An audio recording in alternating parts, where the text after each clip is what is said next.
If you grew up in the 70s, you remember the kitchen looked a little different. Avocado-green appliances, wood-paneled walls, and a fridge stocked with foods that don't exist anymore. Some of them were strange, some unforgettable, and a few we wish we could still taste today. These weren't just snacks or sodas. They were part of the rhythm of everyday life. Today, we're looking back at 10 foods from the 1970s that disappeared, but left behind memories you can almost taste.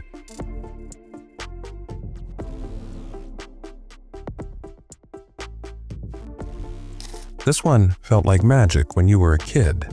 You'd mix it up, pour it into a glass, and somehow it set into 3 perfect layers.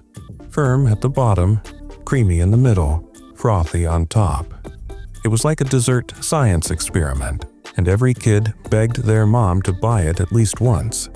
It looked fancy enough for a dinner party, but simple enough for weeknight dessert.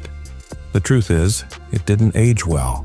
By the 90s, people preferred snack cups and pudding packs, and the layered wonder just didn't fit anymore.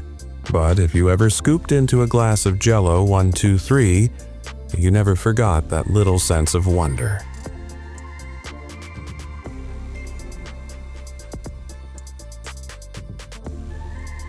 Imagine opening a can of soda that tasted exactly like bubble gum. That's what Hubba Bubba tried in the 70s.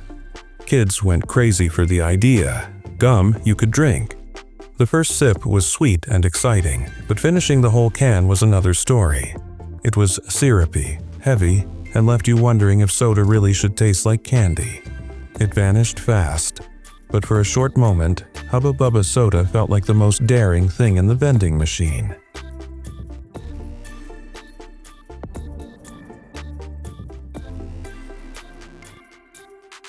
These were the kind of snacks you'd find in gas stations, tucked between Twinkies and Ho-Hos.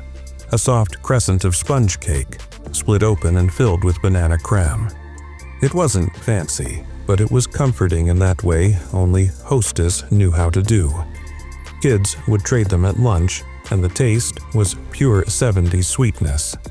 Hostess trimmed down its lineup in the 80s, and the banana flip was one of the first to go. People still talk about them, though, like the cousin of the Twinkie that left too soon.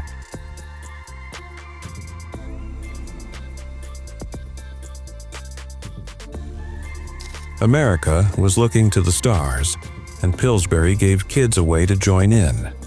Space food sticks were chewy little bars meant to mimic what astronauts ate. They came in flavors like chocolate and peanut butter, but honestly, they tasted more like vitamins than candy.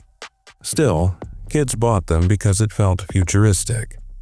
You weren't just having a snack, you were eating like the astronauts on Apollo. By the late 70s, the dream fizzled out, and the sticks followed. They weren't delicious, but they captured a moment when space felt close enough to touch.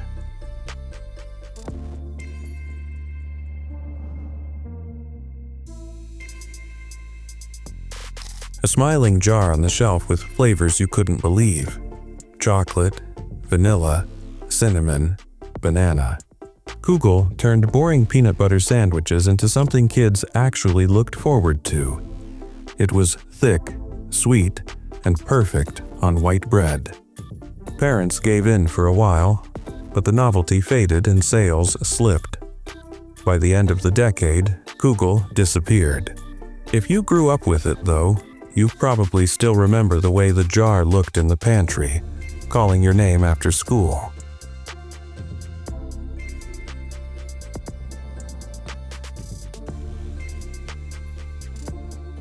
Before there were endless flavors of chips, there were pizza spins. Baked little pinwheels dusted with seasoning that somehow really did taste like pizza. They came in a bright orange box and kids tore through them like candy. Parents liked that they were baked instead of fried, which made them feel healthier. But like a lot of 70s snacks, they didn't stick around. When General Mills cut them, kids lost one of the best after-school snacks of the decade. Ask anyone who tried them, and you'll see their eyes light up. They were that good.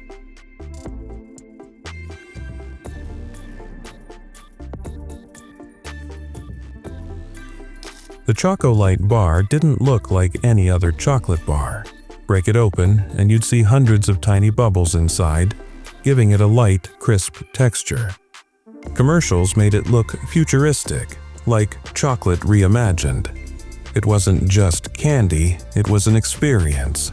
The crunch, the airy melt on your tongue. Nestlé gave up on it in the 80s, probably because it never outsold bigger names. But the fans it did have never forgot. Even today, people trade old wrappers just for the memory.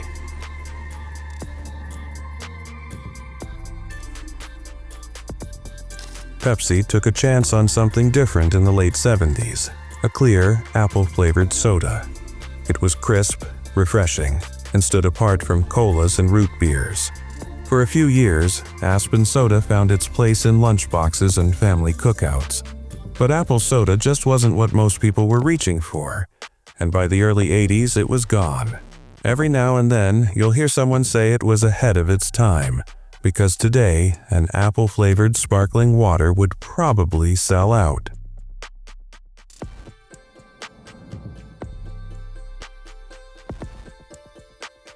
Peanut butter boppers were messy little treasures. A core of peanut butter rolled in chocolate chips, cookie bits, or nuts. You'd bite into one and it would stick to your teeth, but you'd go back for another anyway. Kids loved them. Parents less so. They were sweet, crumbly, and impossible to pack without making a mess. By the early 80s, they disappeared. Still, anyone who remembers boppers can tell you exactly how they tasted, right down to the way the peanut butter hit you first.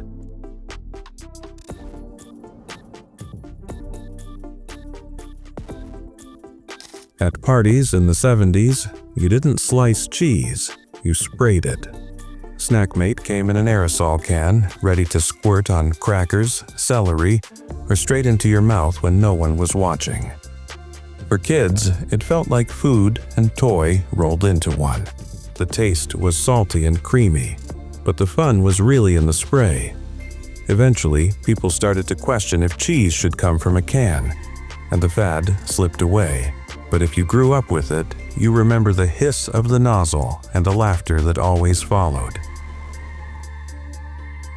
The foods of the 70s were more than just flavors.